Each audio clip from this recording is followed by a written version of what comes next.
आज का पहला सवाल है, मूर्तमाला ग्रंथ की रचना किसके द्वारा की गई? मूर्तमाला ग्रंथ की रचना चक्रपाणि मिश्र के द्वारा की गई, जो महाराणा प्रताप के दरबारी विद्वान थे। महाराणा प्रताप के दरबार की शोभा बढ़ाते थे चक्रपाणि मिश्र, और इन्होंने मूर्तमाला ग्रंथ की रचना की थी। ठीक है, पहला सवाल के लिए। दूसरा सवाल देखते हैं, पदावली। पदावली की रचना किसके द्वारा की गई? पदावली की रचना की गई थी मीराबाई जी के द्वारा। ठीक है, मीराबाई का जन्म कुर्की के अंदर है। ठीक है, मीराबाई की पदावलियाँ प्रसिद्ध है, और सत्यभामानुशासन ये भी मीराबाई का ही एक रचना है, मीराबाई की।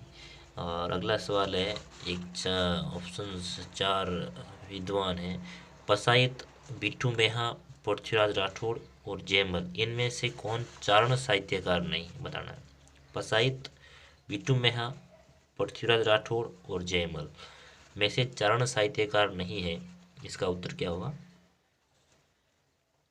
जयमल।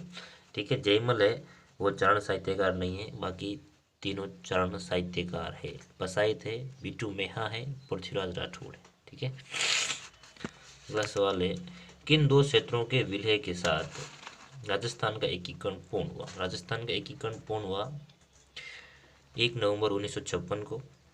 ठीक है, और वो दो क्षेत्र से आबू देलवाड़ा और अजमेर। ठीक है, आबू देलवाड़ा क्षेत्र और अजमेर 1 नवंबर 1956 को एकीकरण पूर्ण हो गया। ये एकीकरण की कहानी है। और अब बताना है, गुलाबी संगमरमर कहाँ का प्रसिद्ध है? गुलाबी संगमरमर है बाबरमल का, बाबरमल गुलाबी संगमरमर। और तांबड़ा, तांबड़ा कहाँ का प्रसिद्ध है? राजमहल का। जनकपुरा और सरवाड़ की खाने ही तांबड़ा के लिए प्रसिद्ध है, और तांबड़ा राजमहल टोंक के अंदर है। और यूरेनियम, यूरेनियम का संबंध है कुराड़िया, कुराड़िया से यूरेनियम कुराड़िया। और पन्ना काला गोमान क्षेत्र की, पन्ना को हरी अग्नि भी कहते हैं, एमराल्ड पन्ना, काला गोमान क्षेत्र के में पन्ना और हरी अग्नि। आगे चलते हैं, 2011 की जनगणना के अनुसार, 2011 की जो जनगणना थी उसके अंदर जनसंख्या की दृष्टि से सबसे बड़ा जिला कौन सा था? जनसंख्या सबसे अधिक किस जिले की थी? वो थी जयपुर की। उसके बाद जोधपुर की। जयपुर, जोधपुर, अलवर, नागौर, ये 4 जिले हैं जनसंख्या के अनुसार।